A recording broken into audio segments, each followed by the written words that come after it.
მოგზაურის დღიური აზიურ თავგადასავალს იწყებს. ამჯერად კამბოჯასა და ლაოსს ვეწვევით. მოვინახულებთ ბევრ შთამბეჭდავ ადგილს. გავეცნობით ამ ხალხების მრავალ საუკუნოვან ისტორიას, მათ უნიკალურ კულტურას, საინტერესო ტრადიციებსა და პიკანტურ სამზარეულოს. პირველი გაჩერება კამბოჯაა. წინ საინტერესო თავგადასავლები გველოდება. დავიწყოთ.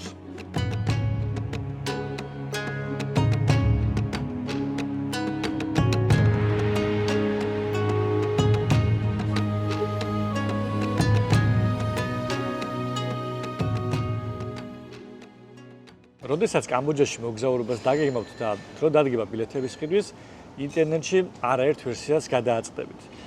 ფასები დამოკიდებულია, რომელ სეზონზე წახვალთ სამოგზაუროდ, რომელ კომპანიას აარჩევთ და როგორი მარშრუტით. ჩემ შემთხვევაში ავარჩიე ორი გადაჯდომით, კერძოდ თბილისიდან ჯერ დოჰაში გამოფრინდი, დოჰადან ჩამოფრინდი ვიეტნამში, სადაც ახლა ვიმყოფები ჰოჩიმინის აეროპორტში, სადაც გვიმოგზაურია და თქვენ კარგად ცნობთ ამ ქალაქს და უკვე აქედან 3 საათში მექნება შემდეგი ფრენა პნომპენის კამბოჯის დედაქალაქის მიმართულებით. მთლიანი სამოგზაურო დრო 2 საათია, საკმაოდ დამღლელია და დავიღალე კიდეც, მაგრამ დაახლოებით 6 საათში უკვე სასტუმროში შევიქნები, დავისვენებ და განახლებული ენერგიებით დავიწყებ კამბოჯაში მოგზაურობას.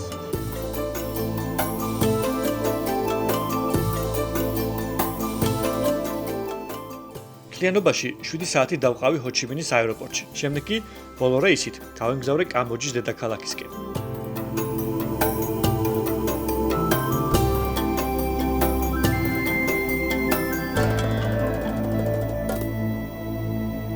გამომფრინდით მშვიდობით, სულ რაღაც 1 საათი გაგრძელდა ფრენა. ელექტრონული ვიზა მქონდა და ძალიან მარტივად გავიარეთ პასპორტ კონტროლი, ალბათ სულ 3 წუთი დავხარჯეთ. ჩამოვიწყე ბარგის ასაღებად, აქაც ალბათ 15-20 წუთი ვიყავით და ახლა უკვე გარეთ გავალთ, სადაც არის ტაქსების გაჩერების ადგილი. გამოვიძახებ და უკვე დაახლოებით 40 წუთში უნდა ვიყო სასტუმროში.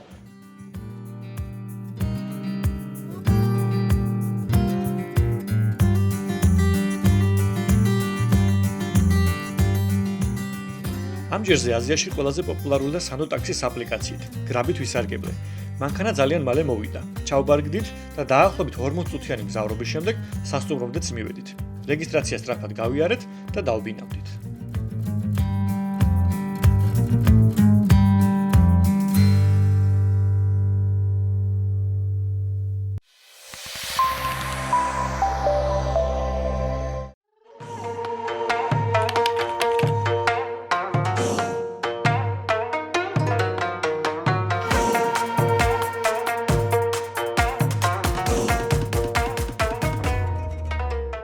უშინდელი მგზავრობის შემდეგ როგორც კი მოვედით სასტუმროში, ისე დაღლილები ვიყავით, მაშინვე დავიძინეთ და დღეს დილით გავიგუზეთ მხოლოდ, ვინაიდან დროის სხვაობამ თავისი ქნა.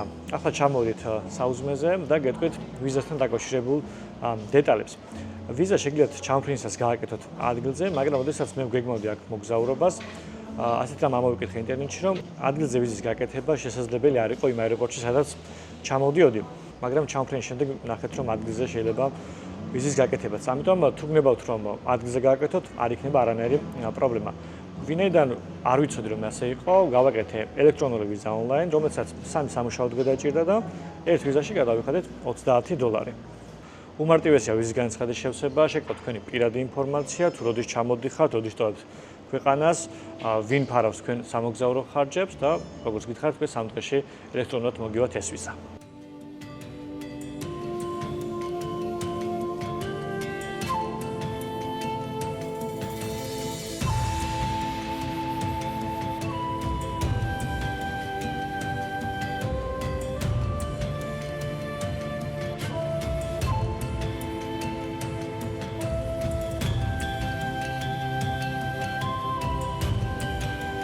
კამბოჯაში სამოგზაუროდ ყველაზე ხელსაყრელი პერიოდი შრალი სეზონია. ოქტომბრის მიწურულს წვიმები ნელ-ნელა იკლებს და ნოემბრიდან უკვე მზიანი, მოწმენდილი ამინდები იწყება, რაც მარტამდე გრძელდება და საუკეთესო პერიოდია აქ სამოგზაუროდ. აპრილიდან აქაურობას ტროპიკული სიცხე მოიცავს, რაც მგზავრობას ართულებს, თუმცა ამ დროს ტურისტული ადგილები უფრო მშვიდი და ვიზიტორებისგან დაცილია, რაც თავისებურ ხიბლს ძენს მოგზაურობას.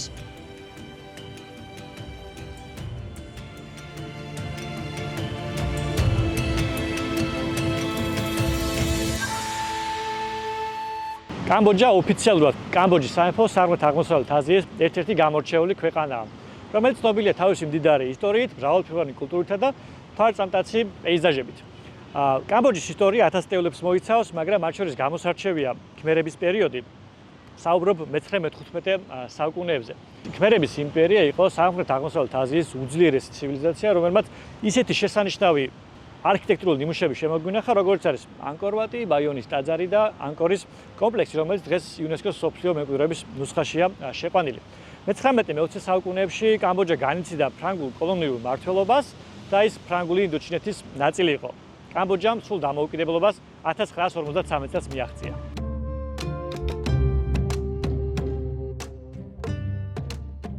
დამოუკიდებლობის მოპოვების შემდეგ ქვეყანამ 10 წლების განმავლობაში რთული პოლიტიკური გზა გამოიარა. მათ შორის ყველაზე მძიმე წითელი ქმერების დამანგრეველი რეჟიმი აღმოჩნდა, რამაც 2 მილიონამდე ადამიანის სიცოცხლე შეიწირა.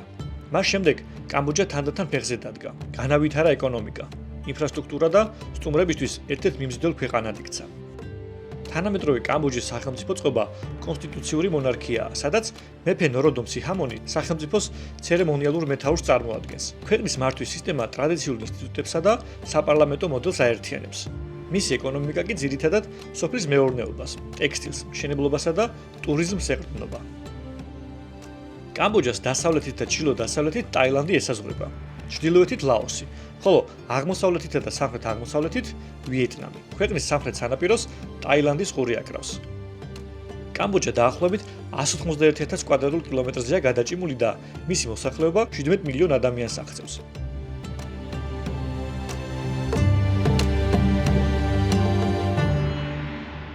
კამბოჯის ყველაზე დიდი ქალაქი და დედაქალაქი არის პრომპენი, სადაც ახლა ჩვენი ყოფებით. ის არის ქვეყნის პოლიტიკური, კულტურული და ეკონომიკური ცენტრი.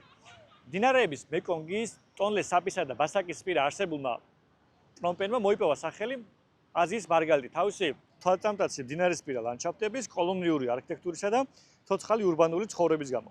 ქალაქის ფართობი დაახლოებით 678 კვადრატული კილომეტრია, ხოლო მოსახლეობა არაოფიციალური მონაცემებით დაახლოებით 3 მილიონია, რითიც ის ქვეყნის ასევე ყველაზე მჭიდროდ დასახლებული ქალაქიც არის. პრომპენის ისტორია მე-15 საუკუნეში იწყება, მას შემდეგ რაც ანგკორის იმპერია ეცემა და პერიოდში პრომპენი ერთ პატარა მდინარისპირა დასახლებას წარმოადგენდა. მაგრამ უკვე 4 საუკუნის შემდეგ ისე განვითარდა და გაიზარდა ეს ქალაქი, დედაქალაქადაც გამოცხადდა. თუმცა პრომპენის განვითარება უკავშირდება ფრანგულ კოლონიურ პერიოდს, რადგან ქალაქმა მნიშვნელოვანი მოდერნიზაცია გაინცადა და ფართო ბულვარებით, ნეოკლასიკური შენობებითა და საზოგადოებრივი პარკებით, რომელთაგან ბევრი დღემდეა შემორჩენილი ქმერული ტრადიციებისა და ფრანგული არქიტექტურული გავლენების შერწყმით.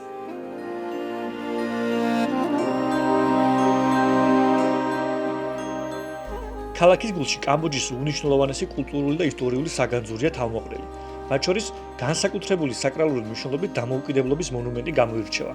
ქვეყნის თავისუფლებისა და ეროვნული სულისკვეთების სიმბოლო. 1958 წელს აღმართული ეს ნაგებობა იმ მამაცი კამბოჯელების უკდავსაყოფად შეიქმნა, რომლებმაც საკუთარი სიცოცხლე საფრანგეთის კოლონიური მმართველობის დასრულებას და თავისუფლების მოპოვებას შესწირეს. მონუმენტს ლოტუსის ყვავილის ფორმის ტუპა აგვირგვინებს, რომლის ყოველი დეტალი ძველი ქმერული და ანგკორული არქიტექტურის საუკეთესო ნიმუშებით არის შთაგონებული.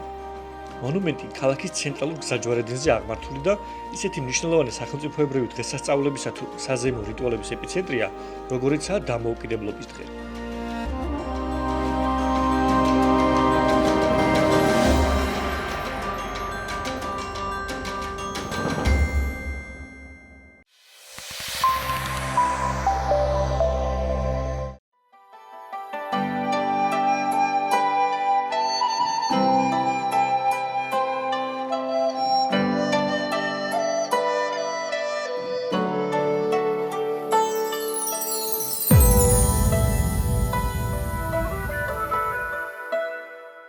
აზიაში გადასაადგილებლად საერთაშორისო აპლიკაციას ვიყენებ ხოლმე, სადაც არის როგორც მანქანები, ასევე სკუტერები, მაგრამ ამ შემთხვევაში, როდესაც გამოძახება მინდოდა, ნახე რომ იყო ტუკ-ტუკის საშუალება და რა თქმა უნდა, ამას ხელიდან არ გაუშვებდი და ტუკ-ტუკი გამოვიძახე. გრილად მოძრაობთ კონდიციონერის გარეშე და რა თქმა უნდა, ეს აქაური კულტურის ნაწილია და შესაბამისად ძალიან საინტერესო ასე გადაადგილებლად აქცია შორ მანძილებზე.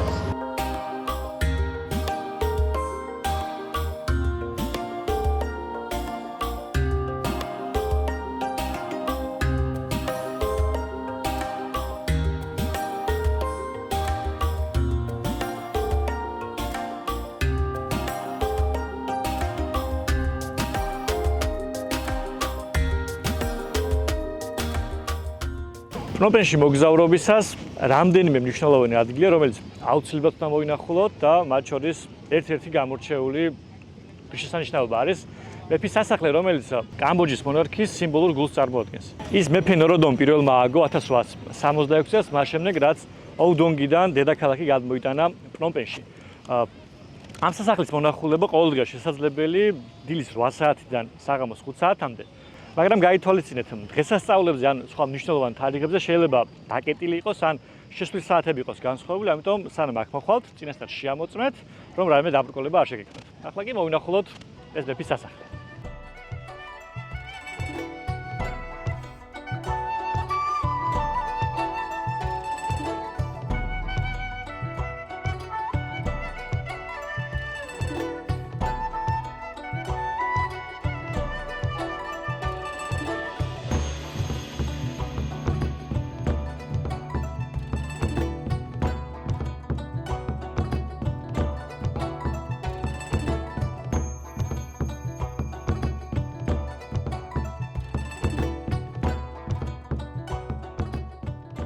სასახლეში შემოსაცვლელი ბილეთის ყიდვა შეგიძლიათ როგორც ონლაინ, ისე ადგილზე მოსვლისას. ასევე შეგიძლიათ გადაიხადოთ როგორც ნაღდიან გარსწორებით, ასევე ბარათით. სხვა ქვეყნებისგან განსხვავებით, სადაც მიმოგზაურია, განსხვავდება ეს ადგილი იმით, რომ ბილეთის ყიდვისას შეგიძლიათ შეიძინოთ როგორც ადგილობრივი ფულით, ისე ამერიკული დოლარით. თუ დოლარში შეიძენთ ერთი ბილეთის საფასური $10-ია, ხოლო თუ კამბოჯურ რიელში 40,000. აქ არსებობს დრეს კოდიც, ამიტომ როდესაც აქ მოსვლას გადაწყვეტთ, შეეცადეთ ხრები არ გიჩვენდეთ და მუხლები, სხვა მხრივ კი უკვე ჩვენ შიდა ტერიტორიაზე ვართ და დავიწყოთ სასახლის დათვალიერება.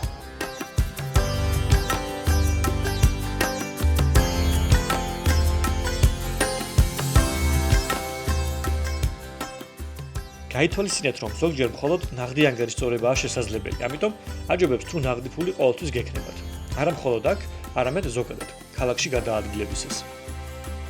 სასახლე ქმერული არქიტექტურის დიდებულების ცოცხალი განსახიერებაა. მის ბაღებსა და ლანდშაფტში ერთმანეთს ერწყმის ტრადიციული კამბოჯური დიზაინი და ფრანგული კოლონიური ესთეტიკა, რაც ნაგებობას უნიკალურ ავთენტურობას ანიჭებს.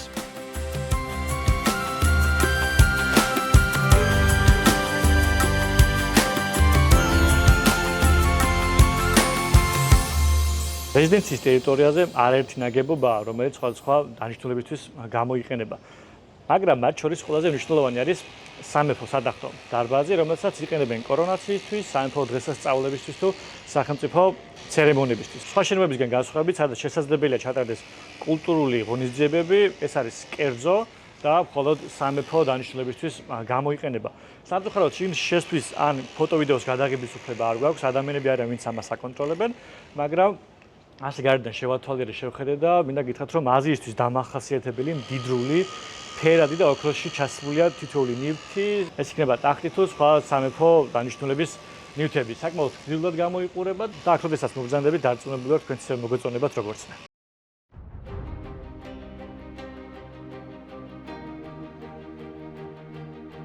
სასახლის კომპლექსს გარს აკრავს აყვავებული ბაღები, დეკორატიული ტბორები და ხეებით დაჩრდილული მყუდრო ბილიკები, რომელთა დახვეწილ გეომეტრიაში ფრანგული ლანდშაფტის გავლენა იგრძნობა.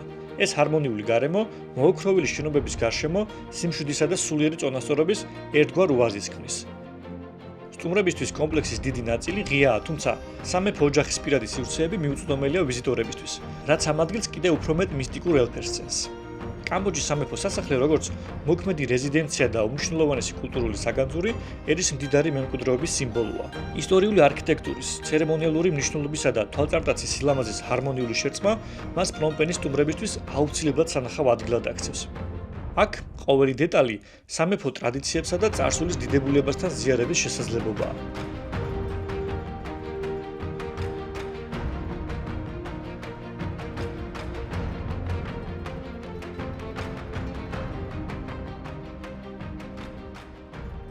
სასახლე არის გაშლილი კომპლექსი, რომელიც შედგება სხვადასხვა შენობისგან, პავილიონისგან და ბაღისგან. თუმცა მათ შორის ალბათ ყველაზე გამოსარჩევი და განსაკუთრებული ადგილი არის ჩემკან არსებული ვერცხლის პაგოდა. ის აშენებულია 1892 წელს მეფე ნოროდომის მეფობის დროს და მისი მთავარი დანიშნულება იყო აქ შეენახათ ბუდისტური მნიშვნელოვანი არტეფაქტები და კამბოჯის ეროვნული საგანძური. მისი სახელი ვერცხლის პაგოდა მომდინარეობს იატაკიდან. კერძოდ ის დაფარულია 5000-ზე მეტი ვერცხლის მყარი ფირფიტით, რომელიც სამწუხაროდ ვერ მოვინახულე ვინაიდან, როდესაც შიგნით შევედი, სადაც ასევე აკრძალულია ფოტო-ვიდეოს გადაღება, ეს იატაკი დაფარული იყო წითელი ხალიჩით და სამწუხაროდ ეს დიდებული რამ ვერ მოვინახულე. და ამასთან ერთად აქ არის ძალიან დიდი ბუდის ქანდაკებების კოლექციები, რომელთაგან გამოსარჩევია 3. ერთი არის კამბოჯის ზურმუხტისფერი ბუდა, მეორე არის ბროლის ბუდა, ხოლო მესამე არის ოქროსფერი ბუდა. მაგრამ ამ სამ ბუდას შორის ალბათ ყველაზე განსაკუთრებული არის ბოლო ოქროსფერი ბუდა, ვინაიდან ის დაფარულია 9000-ზე მეტი ბრილიანტის თვლით. მაგრამ ეს კიდევ ყველაფერი არ არის, მის შუბლზე არის დამაგრებული 25 კარატიანი ბრილიანტი, რაც რა თქმა უნდა მის დიდრულ და რელიგიურ მნიშვნელობაზე მეტყველებს.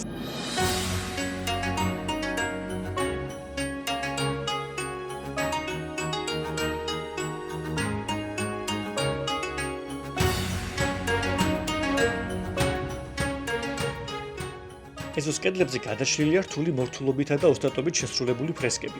ეს არის რიმკერი, ინდური რამაიანას კამბოჯური ინტერპრეტაცია. სიუჟეტი მოგვითხრობს პრინცის, მისი მეუღლისა და დემონთან ბრძანებლის დრამატულ ბრძოლაზე. ღმერთებისა და დემონების შეჭიდება, ნათლისა და ბნელის დაუსრულებელ ბრძოლას განასახიერებს. მაიმუნთა არმიის გმირობა კი თრობას ეპიკურ სიდიადეს წენს. ფრესკების ეს უწყვეტი ნაკადი პაგოდის კედლებს გასდევს და ქმნის ერთგვარ ვიზუალურ ეპოსს, რომელიც მნახველს ჯადოსნურ სამყაროში ეპატიჟება.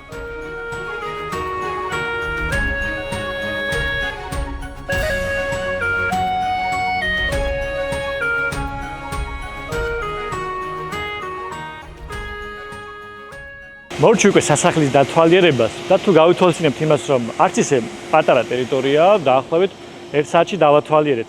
თავდაპირველად მეგონა რომ უფრო მეტი დრო დამჭირდებოდა, მაგრამ თუ გავითვალისწინებთ იმას, რომ შენობების აბსოლუტურ უმრავლესობაში შესვლა აკრძალულია და მხოლოდ ეზოში დავდივართ, შესაბამისად უკვე აღარ არის გასაკვირი, რომ ასე შედარებით მალე მორჩი იმის მონახულებას. საბოლოო ჯამში გეტყვით იმას, რომ სამხრეთ-აღმოსავლეთ აზიის ქვეყნების მსგავსად ამ სასახლეშიც რა თქმა უნდა არის დიდრული ელემენტები, ყველაფერი არის ოქროში, მოხატულობა, ფერები, აბსოლუტურად ყველაფერი არის დამახასიათებელი ასეთი კულტურისთვის და თუ კამბოჯაში მოგზაურობას იწყებთ პრომპენიდან, ყველას გირჩევთ რომ პირველ რიგში ამ სასახლეში მოხვიდეთ, ვინაიდან უფრო გაგიადვილებათ ამ კულტურის და ისტორიის გაცნობა.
როდესაც აზიაში მოგზაურობაზე გქონთ, რა თქმა უნდა, ერთ-ერთი უმნიშვნელოვანესი ნაწილი არის სასტუმროს სწორად შერჩევა.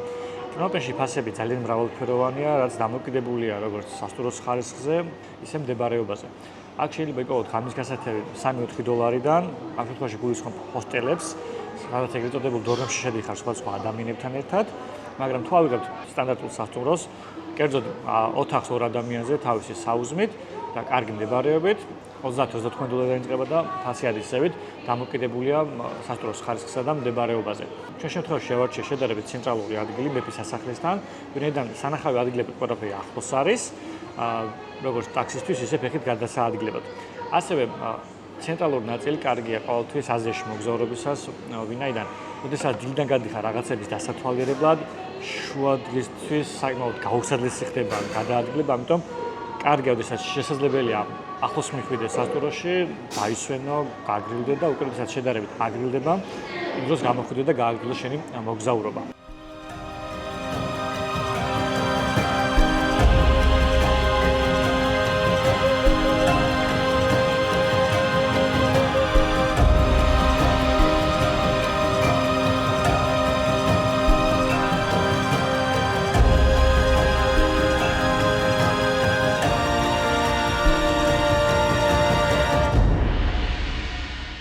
მოკლედ გეტყვით ინფორმაციას ვალუტისა და ინტერნეტის შესახებ. მას შემდეგ რაც კამბოჯამ ფრანგებისგან დამოუკიდებლობა მოიპოვა 1953 წელს, მას შემდეგ კამბოჯის ოფიციალური ვალუტა არის კამბოჯური რიელი. თუმცა დღეისთვის აქ მოქმედებს ორმაგი ვალუტის სისტემა, რაც გულისხმობს იმას, რომ შეგიძლიათ გადაიხადოთ როგორც კამბოჯურ რიელში, ასევე ამერიკულ დოლარში. ეს იქნება კაფეები, ბარები, რესტორნები, სასტუმრო თუ ბაზრობა, ორივე ვალუტაში შესაძლებელია გადახდა. რაც შეეხება ინტერნეტს, ევროპულ ქვეყნებთან შედარებით ძვირია. კერძოდ 1 გიგაბაიტის ფასი 2-3 დოლარი დაიწყება და დამოკიდებული იმაზე თუ რამდენ შეიძენთ, რაც უფრო მეც იყიდით, უფრო დაბალი ფასია. მე როდესაც მოგზაურობ, ვიყენებ ეგრეთ წოდებული SIM-ს, როდესაც წინასწარ ვყიდულობ მეგაბაიტების ან გიგაბაიტების რაოდენობას და ჩამოსვლისთანავე მაქვს ინტერნეტი, ვინაიდან ხელი არ შემეშალოს გადაადგილებაში, ტაქსის მოძებნაში თუ სხვა საჭირო სიტუაციებში. მაგრამ თუ გნებავთ, რომ შედარებით იაფად შეიძინოთ ინტერნეტი, ამ შემთხვევაში საჭიროა ქალაქში მოძებნოთ ადგილობრივი მობილური ქსელის ოფისი, სადაც უკვე ფიზიკურ სიმბარად შეიძენთ, ჩადებთ თქვენს ტელეფონში და სასურველ პაკეტს გაიაქტიურებთ. ჯერ არ შემხვედრია, მაგრამ თუ ჩემი გადაადგილებისას შეურჩემ, აუცილებლად ვიკითხავ ფასებს და გაგიზიარებთ.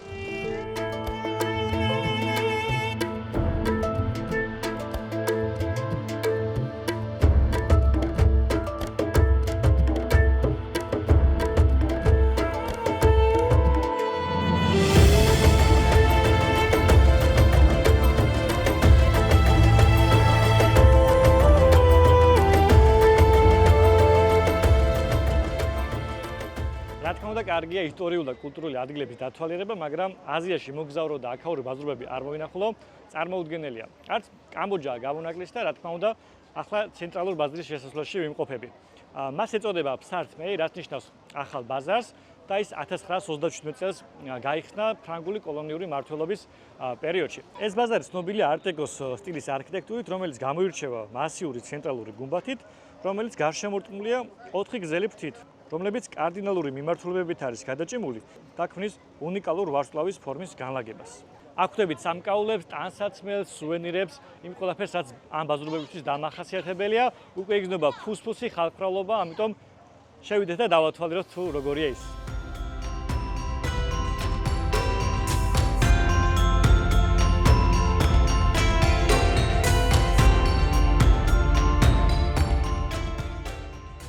ცენტრალური ბაზარი გაცილებით მეტია, ვიდრე უბრალო საბაჟრო სივრცე. იგი ქალაქის კულტურული და არქიტექტურული სიმბოლოა, სადაც პნომპენის კოლონიური წარსული და თანამედროვე ურბანული რიტმი ერთმანეთს ჰარმონიულად ერწყმის. ეს არის ქალაქის ცოცხალი გული, სადაც ადგილობრივი ცხოვრების ტემპსა და ყოველდღიურობასთან უშუალო ზიარებაა შესაძლებელი.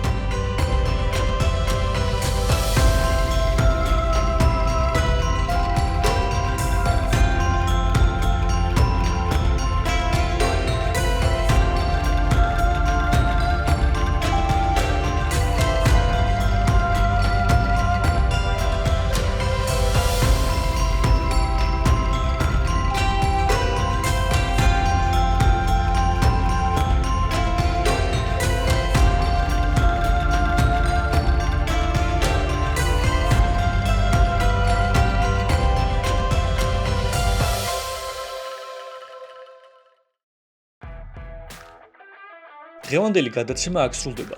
შემდეგ გადაცემაში უფრო ახლოს გავეცნობით კამბოჯის ისტორიას და აზიის მარგალიტს, ქალაქ პნომპენს. არ გამოტოვოთ.